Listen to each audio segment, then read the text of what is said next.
Welcome to Terrazagi Institute. We can continue our preparation for TNPSC AE. போன வீடியோல நம்ம என்ன பார்த்தோம் fluid mechanics properties of fluids பார்த்தோம்.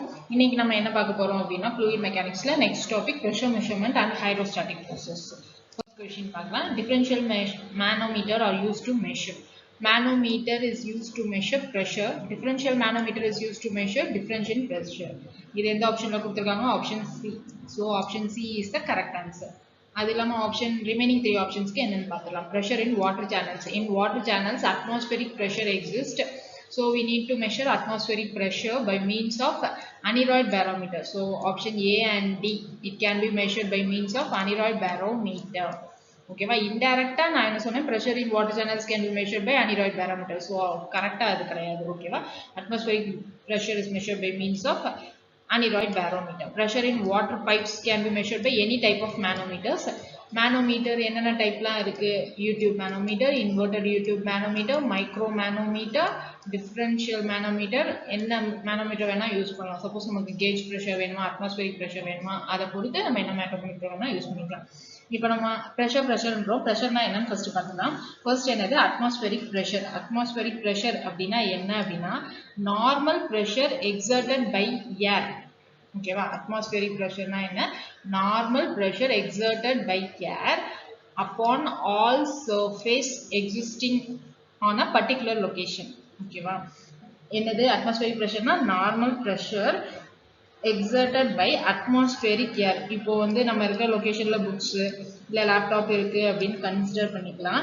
Normal pressure exerted by atmospheric air upon all this surface is known as atmospheric pressure. Atmospheric pressure varies with altitude. Atmospheric pressure varies with altitude. In liquid medium, if height of the liquid increases, pressure variation increases. Okay, in liquid medium.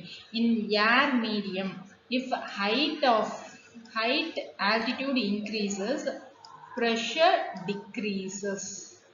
Pressure decreases. Okay, this is the atmospheric pressure and its variation with altitude. Then second pressure is gauge pressure. Taking atmospheric pressure as datum, if the pressure is measured above the atmospheric pressure, it is known as positive gauge pressure. If the pressure is measured below the atmospheric pressure, is known as negative pressure or suction pressure or vacuum pressure. Okay, this is gauge pressure. Third pressure enna appdin paathomna absolute pressure. Absolute pressure cannot be measured directly. It is given mathematical relation as atmospheric pressure plus or minus gauge pressure. Plus for positive gauge pressure and negative for the suction pressure. Okay, these are the types of pressure. Then we can go through about types of manometer. Types of manometer, enna manometers irukku? First வந்து என்ன அப்படி பார்த்தோம்னா piezometer. Piezometer is used to measure moderate gauge pressure. இங்க atmospheric pressure used to measure, sorry, aneroid barometer used to measure atmospheric pressure. Piezometer is used to measure moderate gauge pressures. Okay, it cannot be used to measure pressure on gases. La measure பண்ண முடியாது. It is not suitable to measure pressure on gases. High pressure measure பண்ண முடியாது. It can not suitable to measure high pressures and it cannot measure negative pressure also. This is known as piezometer. Piezometer பத்தி சொல்லுது. Simple piezometer. Then second one வந்து manometer. Manometer types U-tube manometer. U-tube manometer consists of a U-shaped bend whose one end is attached to the gauge point where the pressure is to be measured. Another end is kept open. It is used to measure both positive as well as negative gauge pressure. Okay, here the U-tube manometric liquid has a specific gravity. Manometric liquid has a specific gravity greater than the specific gravity of a fluid for which pressure is to be measured. Okay, these are the points about U-shaped manometer. Third, நம்ம என்ன பார்க்க போறோம் அப்படின்னா inverted U-tube manometer. Inverted U-tube manometer, it is used to measure difference in pressures. That means it is attached to two gauge points at both ends, so it is used to measure difference in pressure. Here the difference between U-tube manometer and the inverted U-tube manometer is Here the manometric fluid is lighter, that means has a specific gravity less than the specific gravity of a fluid for which pressure is to be measured. This is about inverted U tube manometer. நாலாவது என்ன பார்க்க போறோம் அப்படின்னா micromanometer. As the name itself it implies, it is used to measure very small pressure differences. Small pressure differences, used to measure very small pressure differences where precision is high. Okay, well, fifth one வந்து mechanical gauges. It is used to measure very high pressure. It is used to measure very high precision.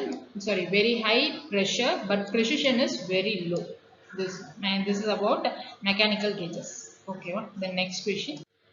The dimension of a pressure. Pressure is equal to force per unit area. Force is given by Newton and area is given by meter square. Newton நான் போன வீடியோலயே சொல்லியிருந்தேன். ஒரு நியூட்டன்னா என்னது kg m s power minus 2.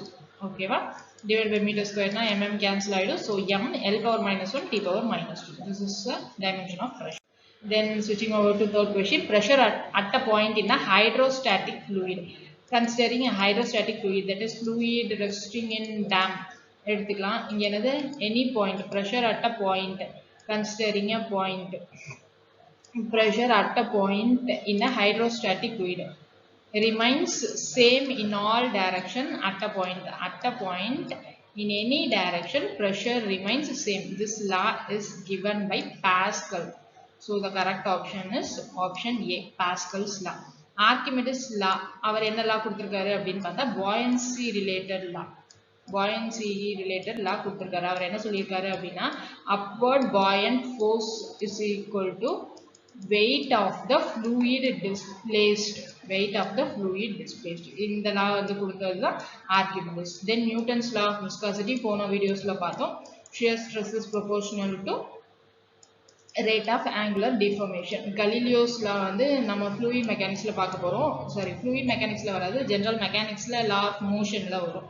இங்க நமக்கு தேவையில்லை. Next fourth, the U tube manometer measures. நம்ம ஏற்கனவே பார்த்தோம் என்னது U tube manometer measures both positive as well as negative gauge pressure. அப்படி ஏதாவது ஆப்ஷன்ல இருக்கா பாருங்க. gauge pressure இல்லவே இல்லை.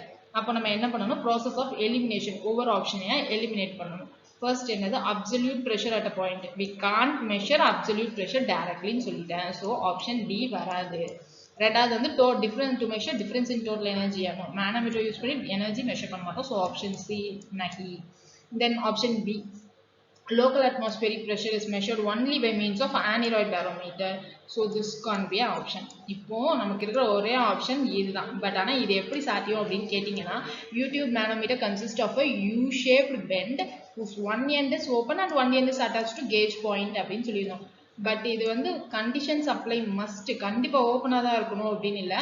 We can attach other end to another gauge point also so that we can measure difference in gauge pressures. Okay, difference in pressure. So here in the given option A will be the best option. So option A is the correct. அதாவது இந்த question என்னது, option A is the correct. Okay va. Then fifth question, position of center of pressure on a plane surface immersed vertically in a static mass fluid. Static mass fluid la position of center of pressure கேட்டிருக்காங்க.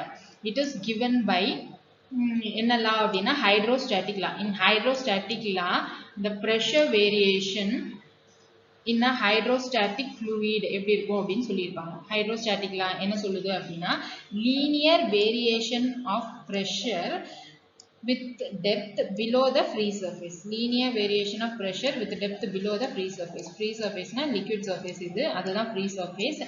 hydrostatic law என்ன சொல்லுது, linear variation of pressure with depth below the free surface. It is given by dp by dz. இதுதான் வந்து z ன்னு எடுத்துக்கிறோம். dp by dz is equal to minus gamma. அதாவது என்ன அப்படின்னா P variation of pressure is proportional to minus variation of height அல்லது depth. அதாவது pressure decrease ஆகும், height வந்து increase ஆகும். That is linear variation below the depth. ஓகேவா. இப்போ static என்ன vertically நம்ம வந்து immerse பண்றோம் plane surface. pressure variation வந்து linear ன்னு சொல்றோம். இங்க வந்து நமக்கு force எப்படி act ஆகும் அப்படின்னா normal to the plane surface தான் வந்து force act ஆகும். இதுதான் வந்து center of pressure. Center of pressure from the free surface distance வந்து 2/3 of இது z ன்னு எடுத்துக்கிட்டா this is 2/3 of z. Centroid height எங்க இருக்கும் அப்படின்னு பார்த்தோம்னா இதுதான் வந்து centroid height. இது நம்ம z full length z ன்னு எடுத்துக்கிறதுனால இது வந்து z/2. இங்க நம்மளுக்கு என்ன கேட்டிருக்காங்க அப்படின்னா இந்த values கேட்கல. அவங்க என்ன கேட்டிருக்காங்க பிலோவா அபோவான்னு கேட்டிருக்காங்க. இது நமக்கு centroid height. இதுதான் வந்து center of pressure. So center of pressure is always below the centroid of the area. So option C is the correct answer. Okay. Then coming to sixth question. Sixth question முன்னாடி இது மாதிரி உங்களுக்கு நிறைய questions practice இல்ல revision பண்றதுக்கு வேணும் அப்படின்னா GS வேணும் அப்படின்னா நம்ம இன்ஸ்டிடியூட்லயே வந்து ஆன்லைன் டெஸ்ட் சீரிஸ் இருக்கு. அதையும் நீங்க practice பண்ணி பார்க்கலாம். For more details call 9751 200 200. Okay, now sixth question. Pressure in meter of oil equivalent to 80 meter of water. அதாவது இப்போ வந்து வாட்டரோட ஹைட் கொடுத்துட்டாங்க 80 மீட்டர். இப்போ சேம் வந்து ஆயில ரிப்ளேஸ் பண்றோம்னா எவ்வளவு ஹைட் தேவைப்படும்? சேம் ப்ரெஷருக்கு ஆயில்ல நம்ம வந்து பேலன்ஸ் பண்ணணும் அப்படின்னா எவ்வளவு ஹைட் தேவைப்படும்? அதான் வந்து கொஸ்டின். இதுக்கு நம்ம என்ன பண்ணணும் அப்படின்னா pressure developed because of oil is equal to pressure developed because of water. நமக்கு ப்ரெஷருக்கு ஃபோர்ஸ் பை ஏரியா எல்லாமே இன்னொரு ஃபார்முலா இருக்கு. என்ன அப்படின்னு பார்த்தோம்னா ρgh of oil equal to ρgh of water ரெண்டையும் ஈக்குவேட் பண்ணும். இதுல g வந்து கேன்சல் ஆயிடும். நமக்கு h ஆயிலோட h தான் வேணும். So ஆயிலோட specific gravity கொடுத்துட்டாங்க. So with that we can calculate density 800 which is equal to நமக்கு வந்து தெரியும் என்னது density of water வந்து 1000 into h வந்து என்ன கொடுத்துருக்காங்க 80 meter of oil. So இங்க எல்லாமே மீட்டர்லையும் கேஜிலையும் இருக்கிறதுனால நமக்கு வர்றது வந்து மீட்டர்ல தான் வரும். இவங்க கேட்டிருக்கிறதும் in meter of oilல தான் கேட்டிருக்காங்க. So 80 cancel பண்ணோம்னா 10 வரும். So 10 cancel பண்ணோம்னா இங்க h of oil is equal to 100. So answer will be option C. Seventh question. The floating body is said to be in a state of stable equilibrium ல இருக்கணும்னா floating body எப்படி இருக்கணும் அப்படின்னு கேட்டிருக்காங்க. இதுக்கு முன்னாடி நம்ம ஹைட்ரோஸ்டாட்டிக் ப்ரோசஸ்ல பார்த்தோம்.